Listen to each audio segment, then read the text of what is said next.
Her auntie said titty bows. Eavesdroppin.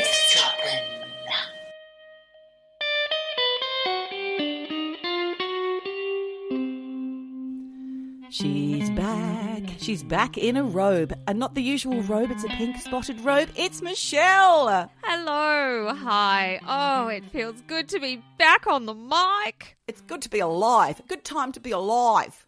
It is good to be alive. And speaking of alive, I am wearing Jen's robe because Jen's back. She's back from the dead. She's alive and kicking. Jen the hen is alive and clucking. She is alive and clucking. The Grim Reaper came, touched her on the shoulder. She said, piss off. I'm not ready.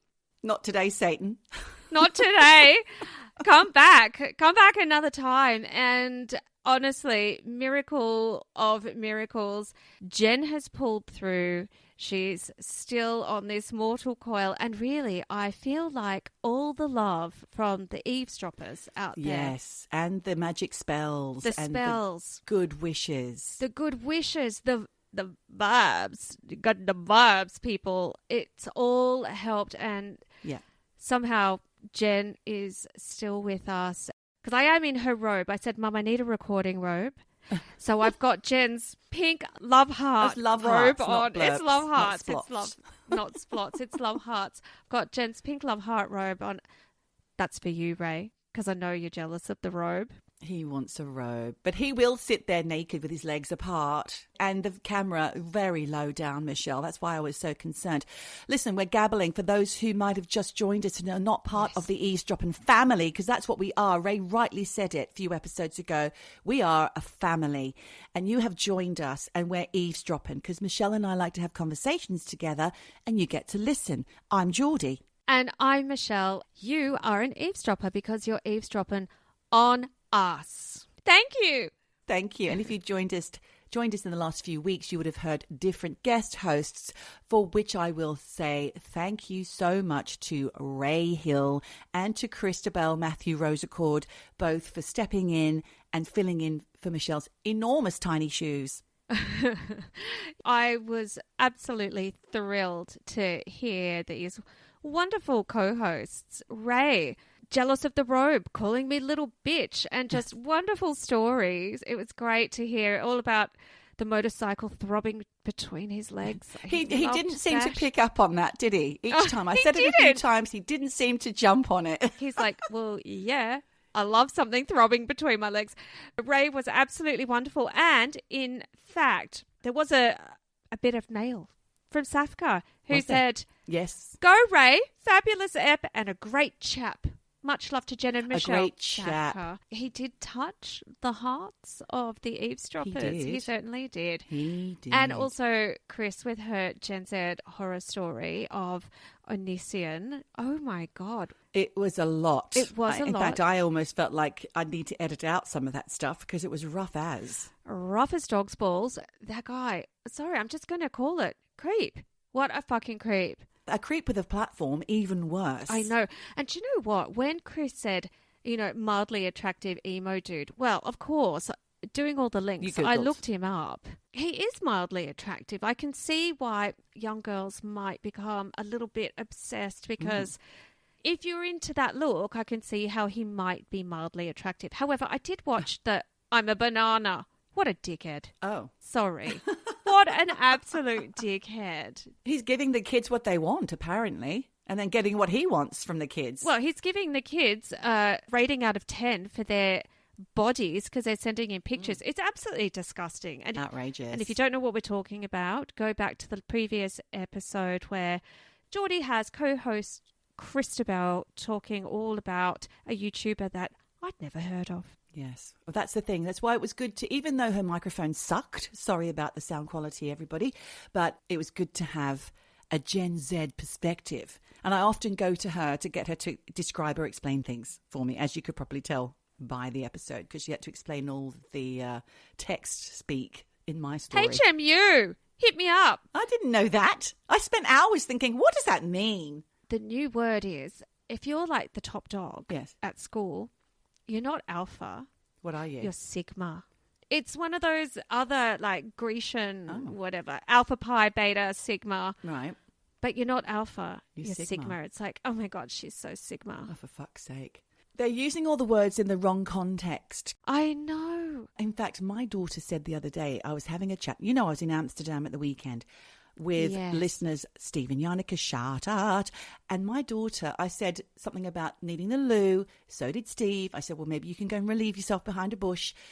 Well, my daughter was horrified at me saying that. She said, that's not what you say, Mum. That's not what you say. That means something different. And I was like, what does it mean? What do you mean? She said, apparently it means wanking. What? We to had relieve to correct yourself? her. Yeah, hopefully she's You're wrong. like, I'm sorry, that means taking a pee. I took great pleasure in humiliating my sister's children. We were in this cheapy shop.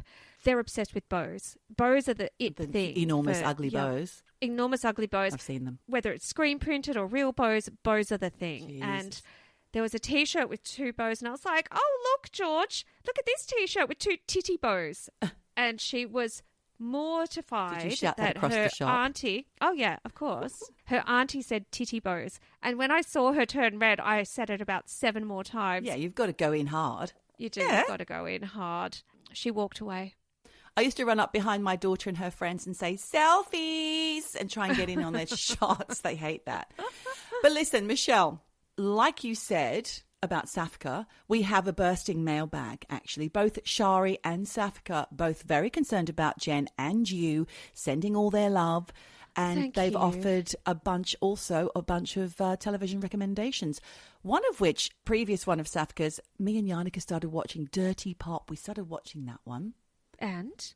It's good. I don't know what the fuck's going on because I have no idea about these American boy bands. It's about the Svengali, who's obviously crooked as fuck, and I don't know what he's done because it's one of those documentaries which keeps stopping right at the end just before a big reveal and then picks up and then slowly drags you through the story because it's quite convoluted. But there are 3 boy bands, I think they mentioned, more that you haven't heard of. It's the NSYNC. Yep. What's the other one? Backstreet Boys. And what's the third one? Well, they were the 2 biggies. New Kids on the Block. Oh, New Kids on the Block. right. That's it. So I can't remember who comes first. I think it's New Kids, and everybody's trying to jump on the success of that band.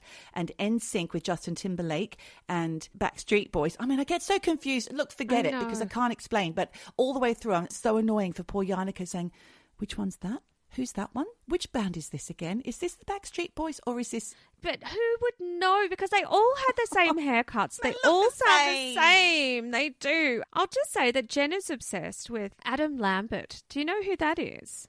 I've seen him. Isn't he the stand-in for Freddie Mercury now? Yes, that is him. Now, he came to public awareness and attention because he won American Idol back in the early 2010s. Well, he's this gorgeous gay boy with like this haircut when he first became famous, straight out of one of those terrible boy bands, you know, kind of swept to one side and then spiky at the back. Now looks completely different, and he's a judge on The Voice Australia. He's absolutely fabulous. That haircut, they all had it. Going back to reality, though, I've just started watching Blind... Oh, I've said it wrong again. I texted Chris because I know that she loves this kind of thing. I said, I've just started watching Blind Date UK. It's amazing. What do you think? And she's like, what are you talking about? It's called Love is Blind UK. Oh, okay. Hosted by dear. the married couple Matt Willis from Busted, another boy band, and Emma Willis, the beautiful television host here in the UK. Chris has a ton of opinions and facts regarding this show. She's seen it all the way through. I'm enjoying it, every second of it at the moment. It's one of those things you just can't put down. And speaking of dating shows, Maths UK should be starting soon. Season 9's about to begin. Oh my God, I'm so on the edge of my seat for that. I can't wait. We might have a little surprise in store. Maybe keep your eyes peeled, people. Being in Australia, I do have a tele-rec. It's a show called The Inspired Unemployed. I know them. Impractical Jokers. So these boys, I've known of them for a long time. I follow them on Instagram. They went to school with my brother. They're from the coastal town of Kiama in Australia. Well, these boys, off their own bat, funny but like not hilarious. They also have that brand of beer as well. What brand of beer? Better Beer. Better Beer. Better Beer. They're associated with that brand, yeah. Well, they have this show called The Inspired Unemployed Impractical Jokers. I don't know if you've seen it. It's based on an American format. Honestly, I'm crying with laughter with every episode. They are so fucking hilarious. We need a collab with those boys. We do. That sounds fun. Telerex for sure. Telerex, one more. I'm watching telly. You're watching telly. We're watching telly on the telly. It's the television. Can we go back to the bursting mailbag for a moment? Yes. Because we've got some responses to a couple of the episodes that happened recently. Ooh. Ray's episode. Ray reached out and asked, has anybody else ever experienced this empath thing that he spoke about on his episode? Because as he said, he'd been shamed for it. People just laugh him out of the room. Safka, of course. When she was 11 years old, she went to the cinema to see Grease, when suddenly she burst into tears after being overwhelmed with a feeling of ultimate sadness. And her mum, concerned, said to her, what's going on? And little Safka said she didn't know exactly, but she felt a strong feeling that someone close to the family had died. Once they got home, that sad news was confirmed because the family called to inform them that Safka's dad's twin had passed away. Oh, my and God. she has always experienced feelings like this. So, Ray, you're not alone. And she also said in a separate social media post, we love Ray. Oh, We yes. love Ray. Ray, you're loved. Ray was wonderful. Ray was a fantastic co-host. Good on you, Ray. Well, speaking of Safka, there was also in the mailbag another email from her going back to the Haunted eBay episode. Oh, yes. Well, Safka is extraordinary. She sent through loads of pictures of her dolls. I don't know that they were haunted, but she has a doll collection to die for. Some of them are scary looking. Some of them are just a bit kind of confronting, actually. But she loves those dolls. You know, she's got Annabelle and Chucky, 1 meter high. They're in her kitchen and dining room. She says they're good for frightening guests. She's got the ventriloquist doll from the Twilight Zone. I didn't like that. And she says he is kind of creepy. She also has a life-size animatronic butler in the hallway. I mean, what's that? What is that? I saw the photo. I know, but she said it terrifies the neighborhood kids. Why are they coming in? Well, I don't know. Maybe trick-or-treating? Who knows? Honestly, thank you for sending those pictures in, Safka. They are incredible. I'm sure if you ever wanted to sell them, you could sell them for an absolute fortune. Oh, I doubt she's parting with those. British listener, lovely happy chappy Charlene, also sent her love and best wishes and get well soons. And she also said that after listening to the Pick of the Patreons episode, after listening to the actual, because she's a patron, people, that's what you need to do. Pop that coin in the cup of love and listen to extra bits and pieces. This month's Patreon, I'm talking to Janneke from Amsterdam about television. Yes. And then there's some bits and pieces from O'Riordan from Devon about spooky things. Now, in the television part, Janneke and I discuss the channel TLC. And we don't know what it stands for. We were confused. Well, Charlene has written in now and told me it stands for the Learning Channel. What? The Learning Channel. Oh, what we're learning, my God. I don't know.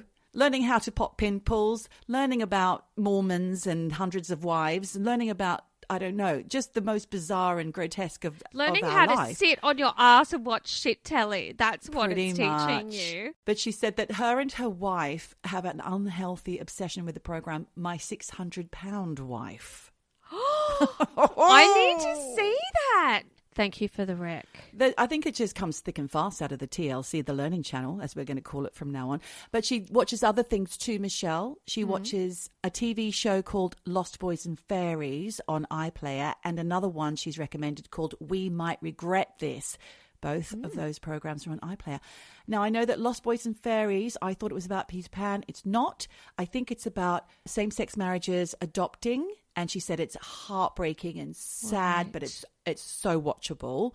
Okay. And We Might Regret This piqued my interest because I saw it advertised recently. I think it's written from a wheelchair user's point of view. And she has a permanent carer, and she's trying to navigate life as best she can. And she's got a lover and all sorts of things. And I think it just kind of highlights the humiliation that can be associated with just trying to get on with your life when you are disabled. She also said responding to the Pick of the Patreon episode, that it reminded her of something regarding her neighbour, who was a dear old lady who lost her husband years before and kept his ashes in an urn in the garage. But the lady's dog would never go near the garage. It was freaked out whenever it became close to the urn or in the garage.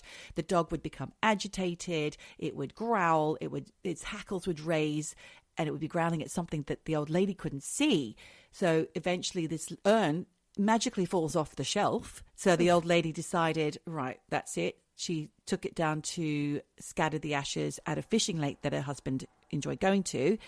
And when she opened the urn, the ashes didn't fly out as expected. Instead, it kind of kaploshed out in a huge, great big compacted lump into the water and floated downstream.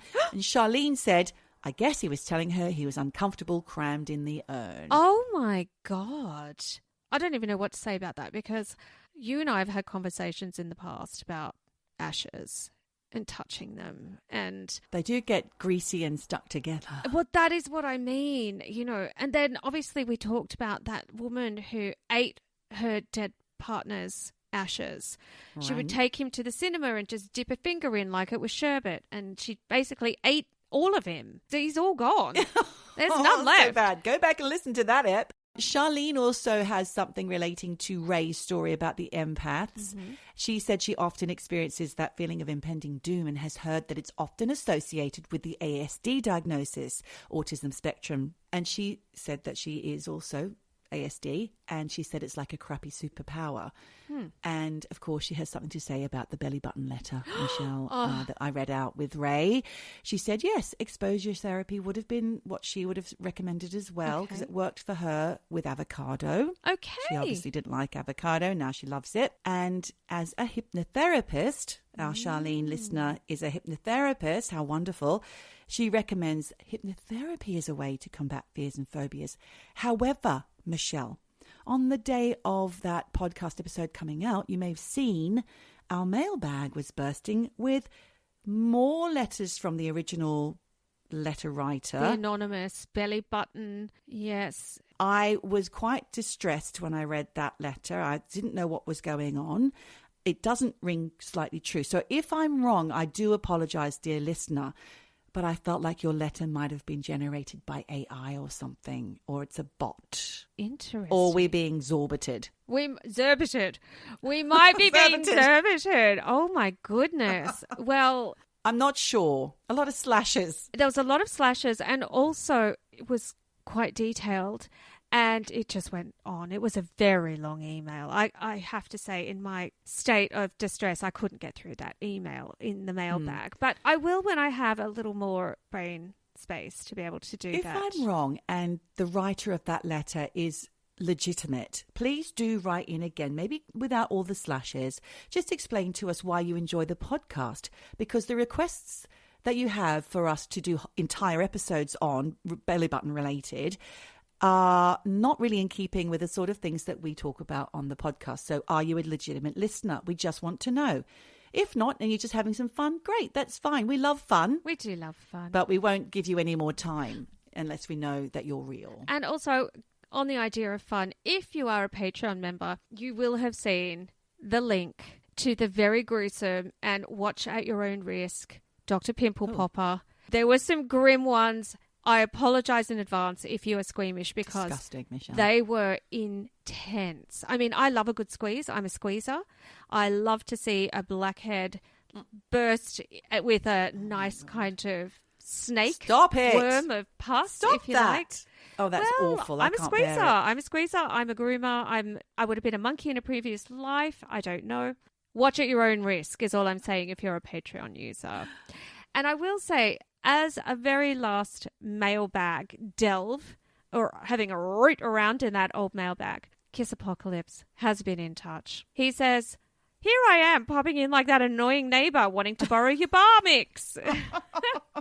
Now he says, so Shelley, me, here's a bunch of accoutrements to accompany the travel pussy, lest it be lonely. He's loving that pussy. He loves that travel pussy. He's going to travel on with that travel pussy. Travel far and wide. Well, he doesn't need to, because he sent me a link to a website called hightide.com.au, with an assortment of bits and pieces. Yes. But the V and the D and the B, it's all there. Did you check the prices though, Michelle? They are extortionate. It's no $5.99 in a... No, they're proper fancy. It's a fancy sex toy. I clicked on it. Shop. I didn't look at the prices. I will say everything in Australia is fucking expensive. My God.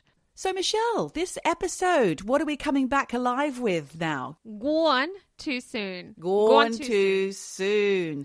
Well, before you let me know about your lovely story, I have a few little bits and pieces about being gone too soon.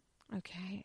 In fact, something that happened this year in 2024, July, to a very famous Brazilian rock star. And you may not have heard this, I don't know, but this man is very famous in Brazil. His name is Ayres Sasaki. Apologies if I've got that wrong, the pronunciation. He was only 35, but he died on stage, Michelle, in the resort town of San Salinopolis in Brazil.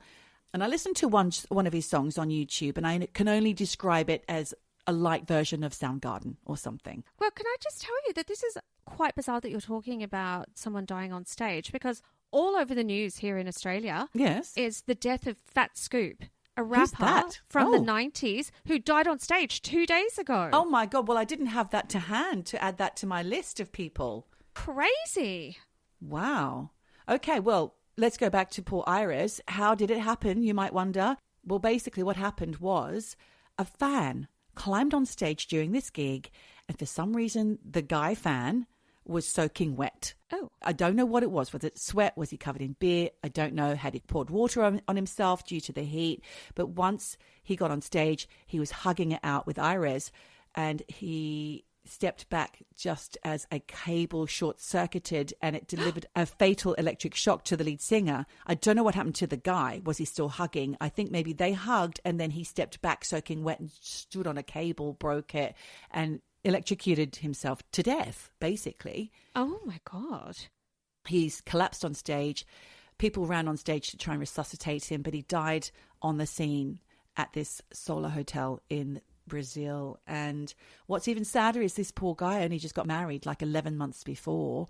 And unfortunately, that was the end of him. And I think most people were really upset. Other people have said that he was playing the guitar when the jolt occurred, which I can understand because I've played unearthed guitars before and I've had electric shocks every time my lips touched the microphone. Yeah, so there was a lot of tributes to him. He was most beloved. But there were other deaths on stage, not least of all Scoops, as you said. How did he die? Fat Scoop. Do you know what? He was shirtless, walking around, like doing his little rap thing, and then he just goes behind the DJ booth and collapses, and that's it. He's done. Oh, my God. So it was natural causes. Nothing happened. Yep.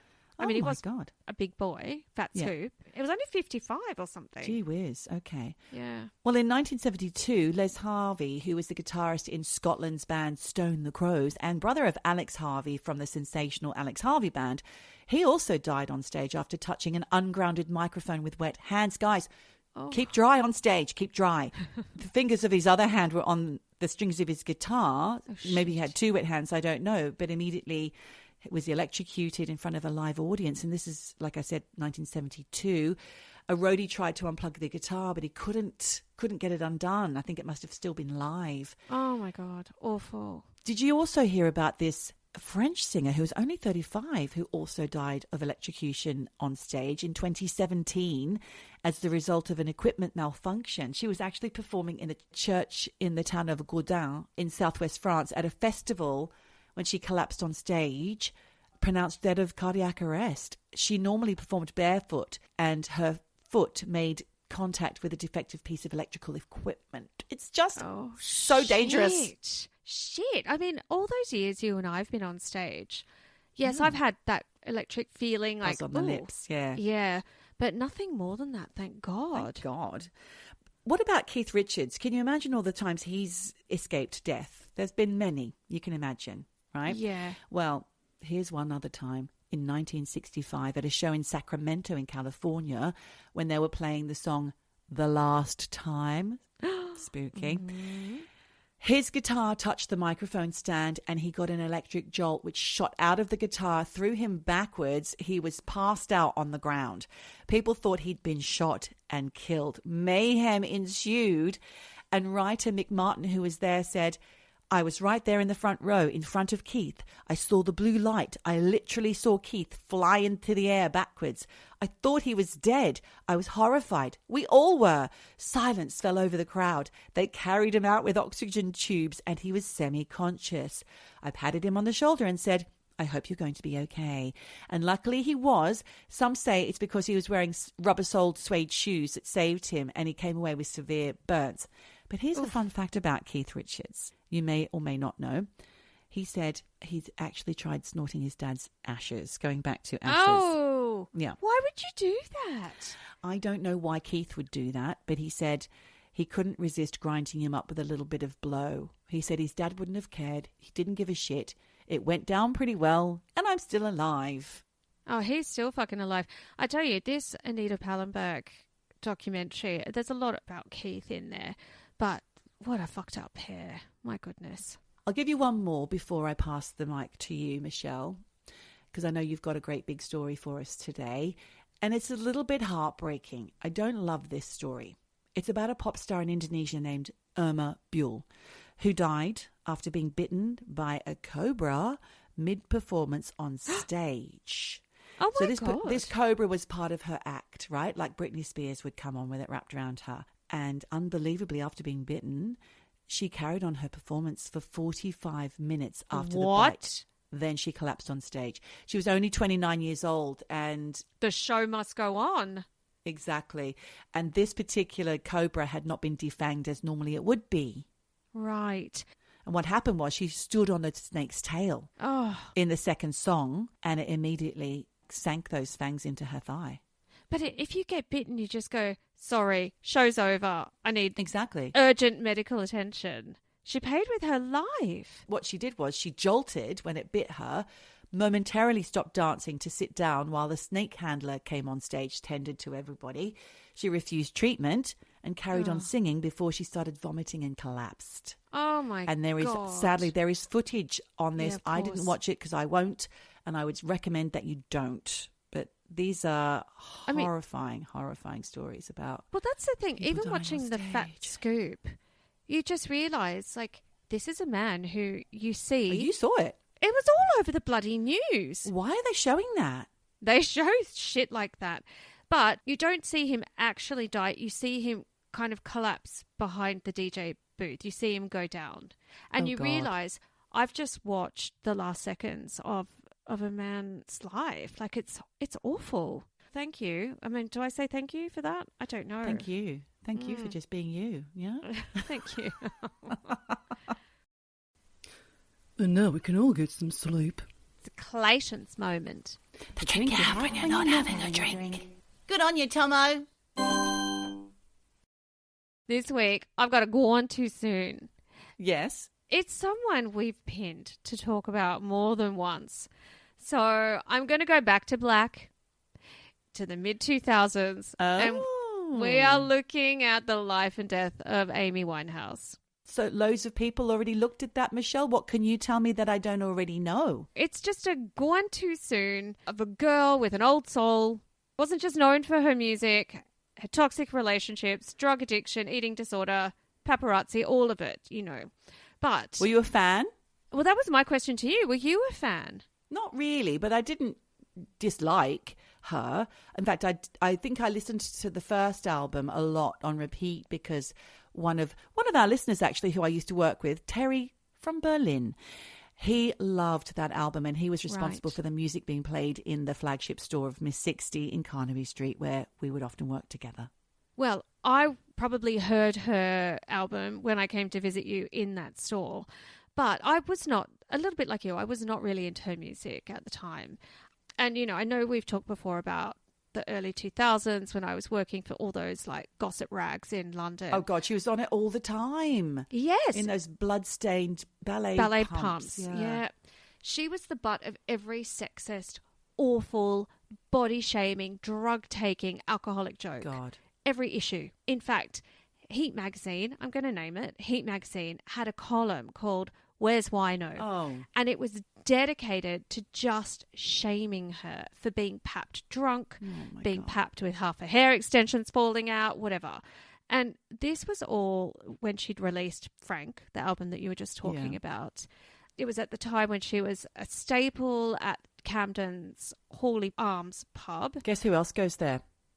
What, now or then? No. Chris. Yes. Of course. I was going to Well say spotted. it has to be Chris, and it would have She to loves be Chris. it. Of course. Loves the Hawley. She's there all the time. Well, back in the day, it was where all those like up and coming musicians were hanging out. You know, Amy Winehouse, Pete Doherty, Libertines, Noel Fielding, Razorlight, Arctic Monkeys, all of them. And, you know, it's kind of a working class boozer. And it just was the heart of that particular scene. And Amy was a part of it. And the press were photographing it all. You know, looking back, it wasn't very nice. It was fucking terrible what they did to her. Mm-hmm. But at the time, it seemed kind of funny and droll. It was car crash, wasn't it? Car crash viewing. It was. Especially when the boyfriend came on the scene. Oh, my God, yes. And, you know, it seemed the magazines had license to pick on this outspoken girl who didn't give a fuck about anything. In her 20s, let's remember. Yeah. And it was just cruel because I think even though it looked like she didn't give a fuck, you know, she was really fucked up. Let's just look at Amy. And I don't know, maybe people don't know who she is. The younger ones, do they know? Well, Michelle will tell you in case you don't know, but you probably know. Right. Born Amy Jade Winehouse in Enfield. Enfield Haunting. End of the earth. Oh, Enfield. Yes. Yeah. September 14th, 1983. 83. I looked at the charts, Geordie. Number 1 in the UK, September 1983. Red, red wine. Yep. Great. That was September. UB40. October. Yep. October we had Come a Chameleon. Yep. Culture Club. We had in November Uptown Girl. Uptown Girl. Billy Joel. Exactly. So there is a lot of songs which we will remember without even batting an eyelid. Because 1983 we would have been bopping. Fuck yeah. Skipping backwards to like the beginning of that year. Up in front of men down under was number 1 in February. Yeah, okay, Men at Work. March, probably one of my favourites from the 80s. You're too shy to shy. Do you remember that? Kajagoogoo. Shy, hush, hush. Yes, Kajagoogoo. March, Their hair. Total Eclipse of the Heart. Oh, God. Bonnie Tyler. Okay. Is there something I should know, Duran Duran? Honestly. Please tell me now. Oh, my God, it just goes on and on. June, Every Breath You Take. I'm telling you, what a year in British for pop music. songs. Back to Amy Winehouse. Normally, the parents of famous people are kind of like, whatever, you don't care about them when you talk about the history of famous people. But Amy's parents are really wrapped up in her story. You know, I'm going to name them. They're both Jewish. Her parents were Janice, who was a pharmacist, and Mitch, who was a window panel installer and famously a black cab driver. Yeah. Yes. Yeah. She grew up in Southgate in North London. Her uncles were actually working jazz musicians, so they did have sort of music in the family. Her dad, Mitch, loved jazz and always played stuff like Frank Sinatra, so Amy grew up listening to that kind of music. And she was a natural-born performer. I mean, you see any kind of video of her when she was a kid, and she is a little stage brat. Apparently, when her parents would have dinner parties, they'd like reel her out and make her sing for everyone. Oh. You know, I wonder, and I think she probably had that voice right from the get-go. Like she'd smoke 10 packs a day in the womb. I don't know. But right from when she was a small kid and all through school, she had that thing that talented people have where no matter what she's doing, she steals the show. You can't take her eyes off her. But I think she was also a bit of a devil, and she was always getting into trouble at school and doing naughty stuff like, you know, smoking and swearing and whatever, but nothing too bad. She was really close to her nan, Cynthia, who was the one that actually spotted her talent and encouraged her to go to the Susie Earnshaw Theatre School when she was 9. After that, she went to Sylvia Young, and she went to the Brit School. And those two are where every famous singer goes before they're famous. Not every famous singer, but a lot of them. A lot of them. Adele, FKA Twigs, Dua Lipa, Lily Cole, Leona Lewis, the All Saints Girls, Rita Ora, Jessie J. Like, you know, there's a lot of them. So, you know, her nan can spot that she's got something special. And then when she was around 9, her parents split because basically Mitch could not keep it in his pants in that fucking cab. Oh, Mitch. I know, what a dick. So the parents did try to make it work, but after a while of staying together and it was awful, Mitch, finally pulled the plug and moved out and doesn't have that much to do with the kids, Geordie. Oh. So kind of just leaves them, and that also means no discipline. And her mum was a bit of a walkover. So Amy, being a very strong-willed kid, pretty much did what she wanted with no consequences or guidance. She's kind of wild, but she's also depressed. And her family actually put her on antidepressants as a kid. Then she tells her mum she's on this amazing diet where she's found a way where she can eat anything she wants and never put on weight. So now she's bulimic as well. Oh, God. Her mum, Janice, didn't think it was anything to worry about. She thought, oh, it's just a phase. Amy will move through that, and didn't take it seriously. But obviously, as we all know, that eating disorder never went away. But all through it, music was the thing that really interested Amy, and it was what she wanted to do with her life, to the point where, she was writing music and songs from when she was really, really young. She kind of had all these influences of all these jazz, and she was mixing up kind of the things she was hearing with her own style. Then there was that voice, 3-octave vocal range. She sings really low.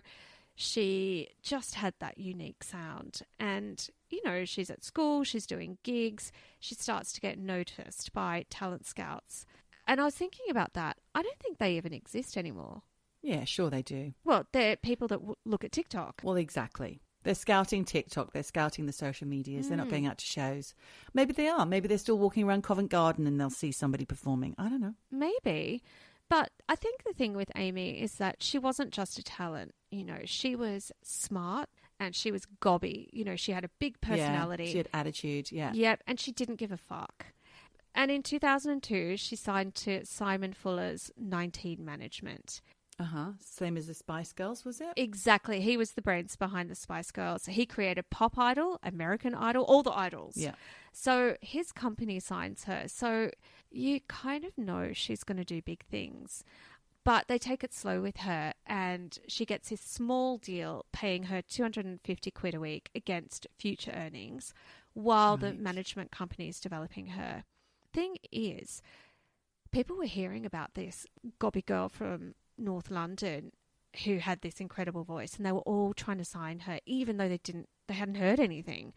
And she signed a publishing deal with EMI. She was writing songs and working with producer Salam Remy, and eventually she signed to Island Records, and she released her debut album Frank in October 2003. Can you believe? Wow. That was 2003. I know. Wow. 21 years ago. And that was the year after I moved to London. Wow. Like, it did receive some critical attention, but it did not make her a household name. But she did get nominated for a couple of Brit Awards in 2004. She and Salam Remy won the Ivor Novello Award, which is a songwriting award for Best Contemporary Song, for a song they co-wrote together called Stronger Than Me. Yeah. You'd probably remember that one. And it was also shortlisted for the Mercury Music Prize. I don't think she won. She also played Glasto, and at that point, that album did set her career, on a path of her having a career. She wasn't just sort of this one-hit wonder. She's being managed by her friend, Nick Szymanski. So, life is kind of going pretty good for her. And then she meets Blake Fielder Civil. And that's when it all goes tits up. And look, I think he actually met her. He was, I think, a video production assistant or a runner. Mm-hmm. And he was, I think, did something on one of her videos. And then they met again at the Hawley Arms. And she was smitten with him. And, he was kind of into her too. But it was all tied up with drugs and drinking and being part of this whole Camden scene. And it was kind of fucked up. They apparently bonded over bad parenting, family problems, drugs. And, they're partying together, they're falling in love. And she's just doing weird shit. And it's all over the paparazzi, like carving his name into her stomach with a piece of glass. God.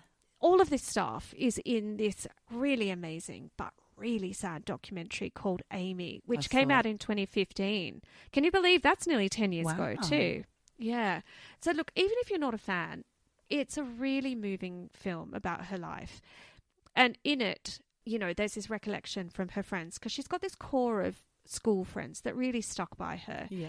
And they talk about this time they went round to her house and she's got this big bump on her head and she's just sitting on a bed in pain. And they're looking around her apartment and it was just trashed. It's disgusting. God. Like the worst filthy squat you've ever seen. And they're like, what the fuck is going on here? And, you know, that's when they sort of realised, fuck, our school friend is totally addicted to drugs. Okay. I think that is when that was the first time her manager, Nick Szymanski, and her school friends, Lauren and Juliet, stepped in to get Amy into rehab, because Amy did admit, yeah, look, I think I do have a drug problem, and that the pressure of her building career was getting to her.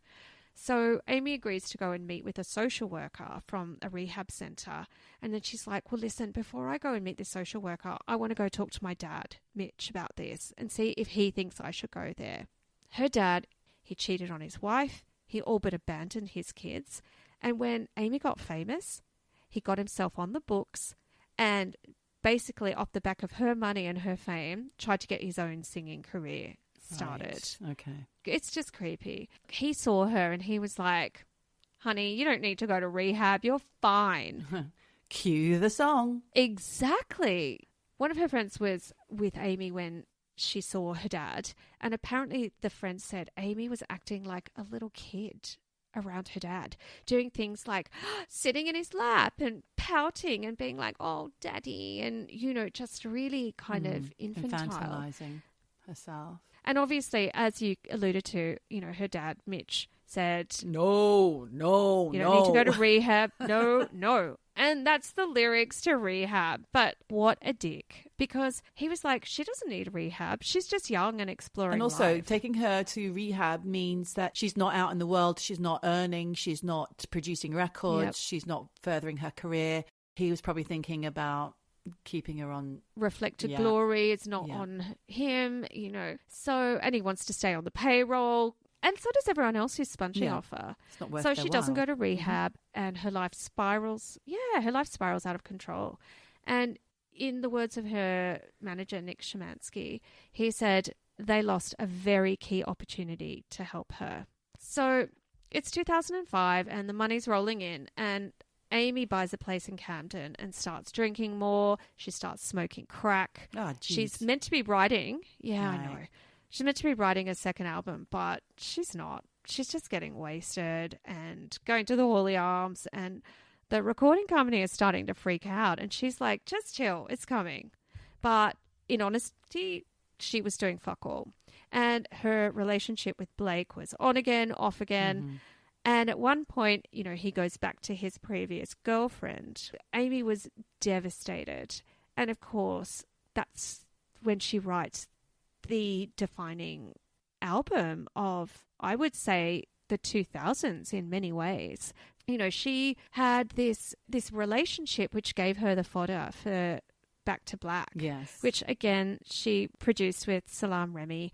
And actually, she went to Miami to record it in late 2005, and she's cleaned up her act. She's sober. Okay. And she's writing great tunes. Mark Ronson gets involved, and she is making one of the best albums of that decade. But she's getting really insular, and she's blanking old friends. She fired Nick Szymanski, changed management to a promoter called Ray, who was with a company called Metropolis Music, who had zero interest in her music career as an artist. He was a touring manager. Okay. And he wanted her to be a touring act. That's another key mistake in this whole story, because that is not a healthy lifestyle for any artist. As we saw with Avicii, you know, it just fucks people up. And she was making all these bad decisions. And her dad is like, great stuff, get out there, tour, you know, make that money, bring it in. Yeah. And immediately, it's immediate cash. Yeah. So, you know, she's there trying to finish the new album, and it's coming along. It's all about her breakup with Blake. which, you know, is amazing because this total douchebag had this whole beautiful album basically written about him.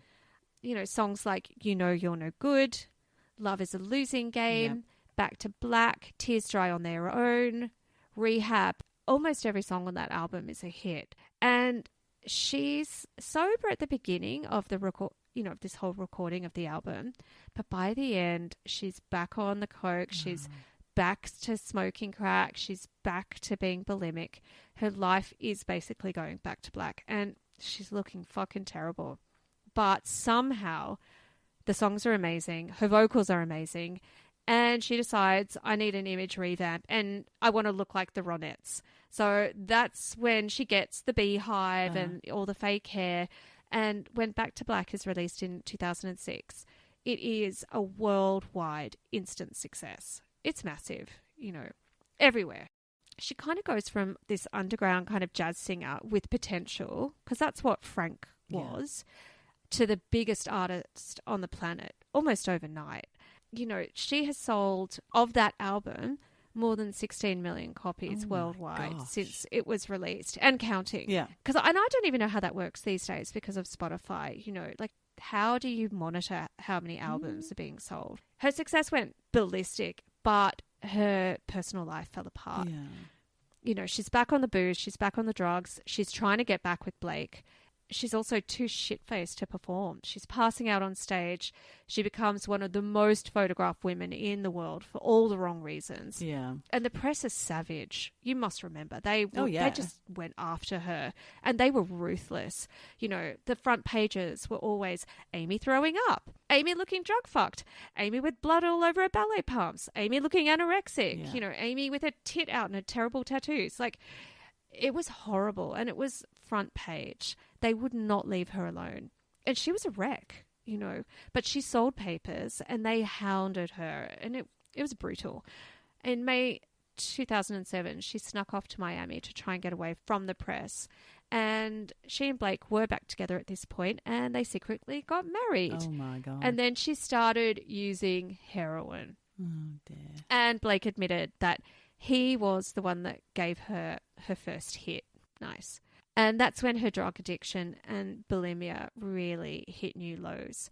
And the press were loving it. You know, she's a cash cow. Yeah. And she's doing stuff like spitting in their faces and breaking their cameras. She was a little spitfire. Literally. And she kept just going downhill for Amy personally. And although she was winning all these Grammys and having all these #1 hits in her career, her life was chaotic. And then in July 2007, she was booked to do Lollapalooza in Chicago, but she had a seizure before going on stage. Oh.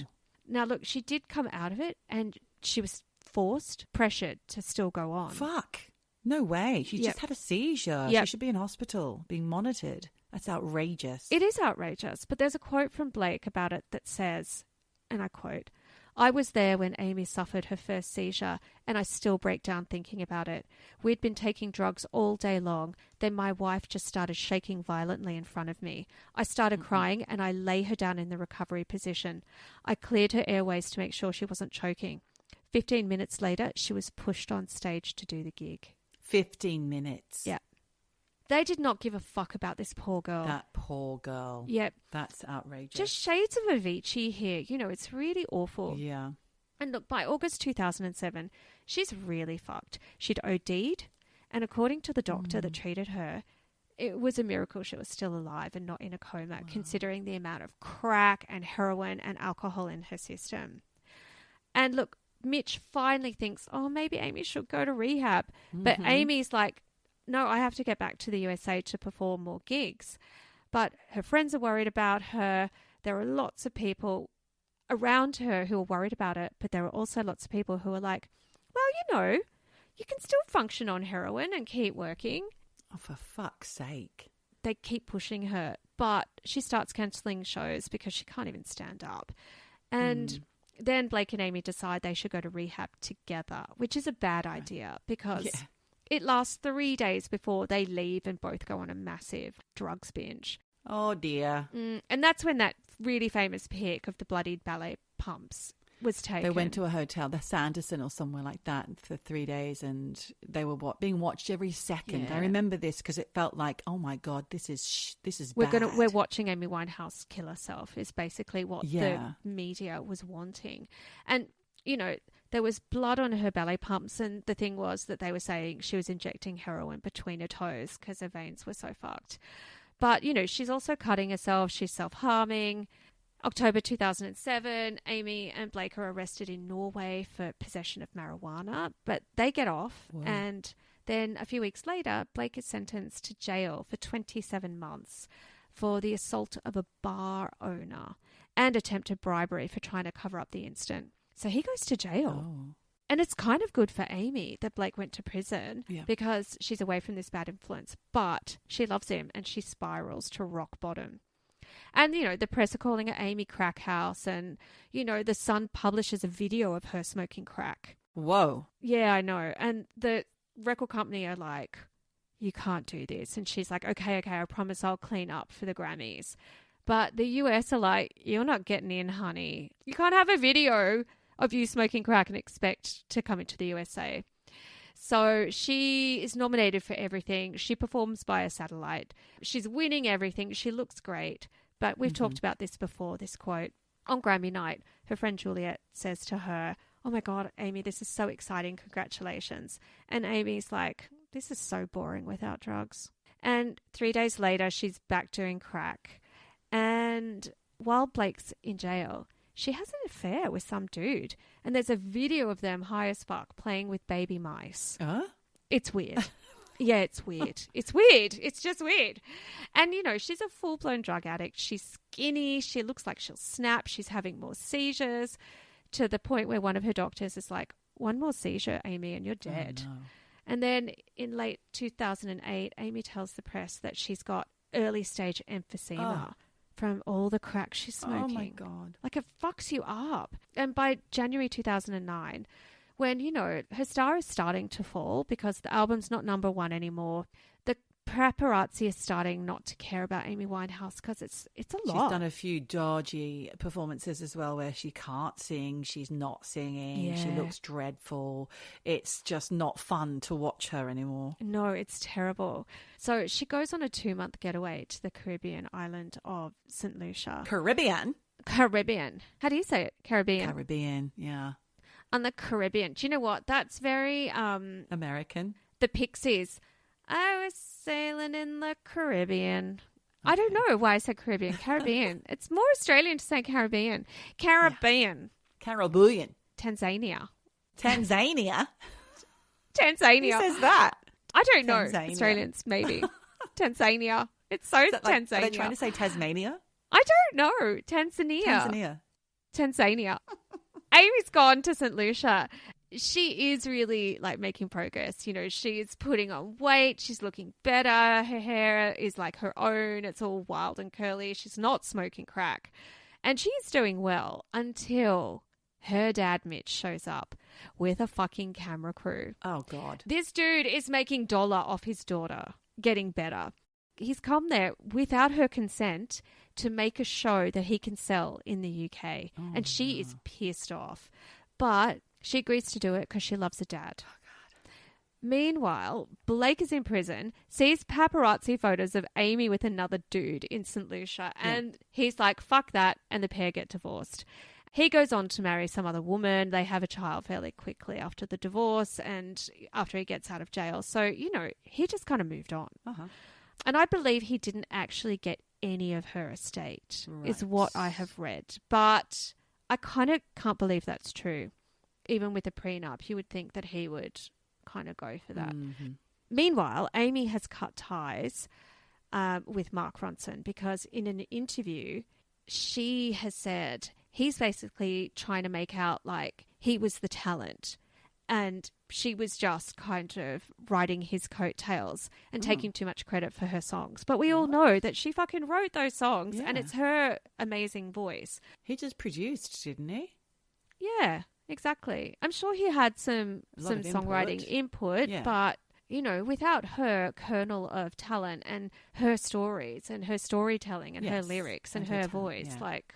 It's not happening. For the rest of 2009, Amy is getting into legal battles. She's doing all sorts of crazy stuff like drunken assaults, fighting people. Oh. The press are losing interest in her. And then in 2010, she starts seeing her bodyguard, Andrew Morris. She kind of goes underground for a bit. And then in March 2011, Amy records a duet with her idol, Tony Bennett. Oh, yeah. It's not that good, to be honest. But she does start thinking about recording a third album with Yasin Bey. You might know him as Mos Def. Amy starts dating a new guy called Reds Travis. And things are looking up for her. But in May 2011, Amy goes back to rehab for alcohol abuse. But she checks out after 6 days. And she announces a European comeback tour, which apparently she was pressured into doing by her management to keep the money rolling in. She doesn't want to do it. So she goes even deeper into the drugs when she knows these gigs are coming up because she just doesn't want to fucking do it. I read, and this is shocking, Geordie, that she was so drug fucked, she passed out. Her dad and her management took her while she was passed out. She woke up at the airport. She was put on a private plane to Belgrade, Serbia, for a gig that she didn't want to do. This is June 18, 2011. And it was a disaster. I think this is the one you were probably referring to earlier where she couldn't even stand up. She couldn't sing. Not even a note. And it is heartbreaking to watch. She's slurring the lyrics. She can't even hold a note. She couldn't get through one song. She was so drug fucked. Yeah. And Geordie, she got booed off. Yeah. She got booed off. And the whole tour was cancelled. And that horrible performance was her last show. Oh, no. It's really sad. So after that disastrous show, she goes back to London, to her Camden home, and tries to clean herself up. Mm-hmm. And she tells her friends, I'm going to get help. I'm going to get better. And her previous manager, Nick Szymanski, is getting married. And she's telling everyone, I'm really excited to go to Nick's wedding on July 24th, 2011. That's a Sunday. Yeah. On Friday, July 22nd, 2011, she and her bodyguard, Andrew Morris, they're staying up late. They're watching YouTube videos of her. She's watching her early days and she's like, wow, I really could sing. Yeah. And she, I think, is sort of maybe having a bit of a breakthrough moment, like, fuck, I really had something and what have I done? I've thrown it away. And apparently she was in good spirits, not sober. She was drunk. But on Saturday, July 23rd, Andrew Morris, he'd left her the night before, gone away, comes back in around 10 a.m., checks in on her, and he sees that Amy is in her house. She's asleep, empty vodka bottles everywhere on the floor, like usual. I thought you were going to say like you, Geordie. Like you, Geordie. It's not like vodka bottles everywhere. It would be tequila.